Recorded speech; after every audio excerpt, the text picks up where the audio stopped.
Hello students, आज हम class 9 की साइंस की वर्कशीट नंबर 38 कर रहे हैं। 6 अक्टूबर के लिए आई है।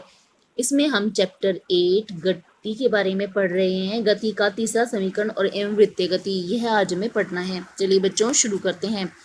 इससे पहले वर्कशीट में हमने गति के 2 समीकरण को उत्पन्न कर लिया था। आज हमें ग्राफीय विधि द्वारा वेग स्थिति में बीच संबंध स्थापित कर गति का तीसरा समीकरण प्राप्त करना है। एक समान त्वरण से चल रही किसी वस्तु का वेग समय ग्राफ लीजिए। अब बिंदु बी से अक्ष पर लंब BC खींचें।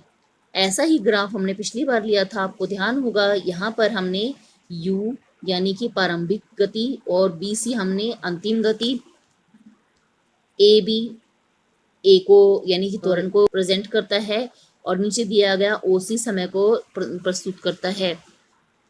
यहाँ पर दिया गया यह चित्र, इस ग्राफ के नीचे वाला एरिया से हम विस्थापन को निकालते हैं। विस्थापन को निकालने के 2 तरीके होते हैं। एक को हमने पिछली बार इस्तेमाल किया था, जिसमें हमने त्रिभुज और आयताकार के क्षेत्र को जोड़ दिया था, जिससे हमें इसका क्षेत्रफल प्राप्त हुआ।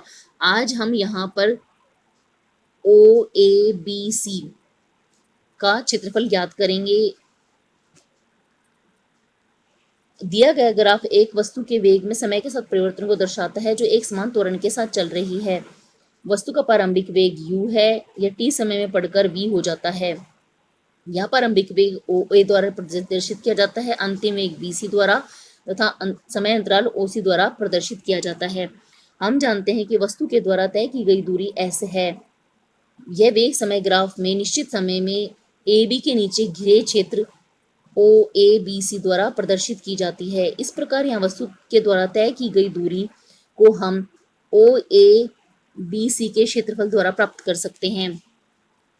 इसके लिए यहाँ पर फॉर्मूला लगेगा 2 समानांतर भुजाओं का जोड़, जैसे कि OA और BC यहाँ पर दिया गया है, और इनको जोड़ने वाली रेखा OC को इससे मल्टीप्लाई करेंगे और डिवाइड बाय 2। सभी की हमने वैल्यू रख दी। OA की वैल्यू u है, BC की वैल्यू v है और OC की वैल्यू t है। इसके बाद हमने यहाँ पर t की वैल्यू गति के पहले समीकरण से निकाल कर रखनी है। तो t हमारा आ गया v minus u upon a। हमने यह त्वरण में भी पढ़ा था कि a बराबर v minus you upon T होता है। t को इधर ले गए, a को इधर ले आए और इससे हमें ये पता चल गया, और इसको हमने यहाँ पर t की जगह विस्थापित कर दिया। जब हम इसका t की जगह मान रख देंगे हम, तो ये वैल्यू और ये वैल्यू एक साथ रख देंगे, जैसे कि आप यहाँ पर देख सकते हैं। इसमें से 2a को दूसरी तरफ लेके गए तो 2as equals to v square minus u square हमारा आ जाएगा। तो यही हमारा गति का तीसरा समीकरण है। क्या ऐसी भी कोई परिस्थिति होती है जहाँ वस्तु की चाल समान तो हो परंतु त्वरण होता रहे? ऐसी परिस्थिति एक समान वृत्तीय गति की अवस्था में होती है। त्वरण का अर्थ अब तक हमने यह समझा था कि जब वेग में परिवर्तन हो, कोई वस्तु अपनी स्पीड बढ़ा रहा हो, तभी हम उसे त्वरण कहेंगे। लेकिन ऐसा नहीं है। यदि चाल समान हो, वेग समान हो, वेग नहीं बदल रहा हो परंतु दिशा बदल रही हो, तो भी हम उसे त्वरण कहेंगे। ऐसा परिस्थिति बनती है एक समान वृत्तीय गति में, जैसा कि यहाँ चित्र में दिखाया गया है। यदि एक पत्थर को धागे से बांधकर एक स्थान पर खड़े रहकर समान गति से लगातार घुमाया जाए तो उसकी दिशा में लगातार परिवर्तन होता है, परंतु उसकी चाल समान रहती है। इस प्रकार की गति को एक समान वृत्तीय गति कहते हैं। मान लो एक बच्चा है, बच्चे ने हाथ में एक पत्थर लिया है और उसको रस्सी पे रख कर उसने गोल गोल घुमाया। जब वह ऐसा कर रहा है तो गलती से उसके हाथ से पत्थर अगर छूट जाता है, मान लो यहाँ पर आकर, तो वह इस दिशा में गिरेगा, और अगर यहाँ पर आकर छूटता है तो इस दिशा में गिरेगा। इस प्रकार जिस जगह पर छूटता है उस जगह से अनेकों दिशाएं बनती हैं। इसीलिए विभिन्न दिशाओं में घूमने के कारण उसका त्वरण होगा, जैसे कि आप यहाँ चित्र में भी देख सकते हैं।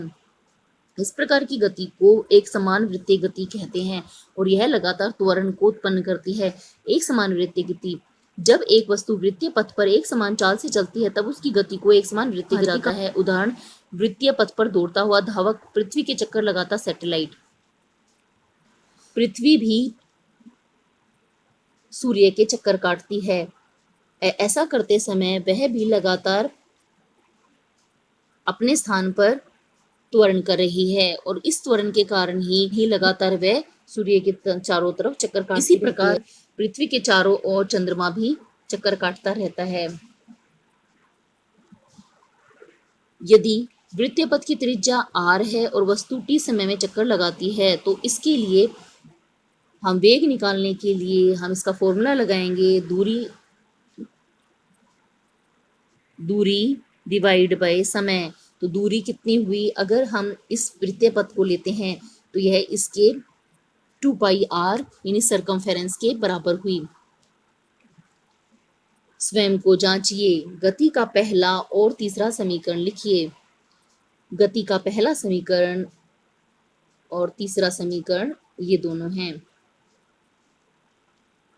गति के तीसरे समीकरणों को वेग समय ग्राफ से उत्पन्न कीजिए। इसमें हमें यह सभी पॉइंट्स लिखकर यह चित्र भी बनाना है और इसे यहाँ तक करना है।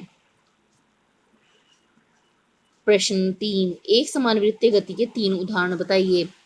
एक वृत्तीय पथ पर दौड़ता हुआ धावक, पृथ्वी के चक्कर लगाता सैटेलाइट और सूर्य के चक्कर लगाती हुई पृथ्वी। यदि एक एथलीट 100 मीटर की त्रिज्या वाले एक ट्रैक का चक्कर 1 मिनट में लगाता है तो उसकी चाल ज्ञात कीजिए। इसके लिए हम इस फॉर्मूले का इस्तेमाल करेंगे।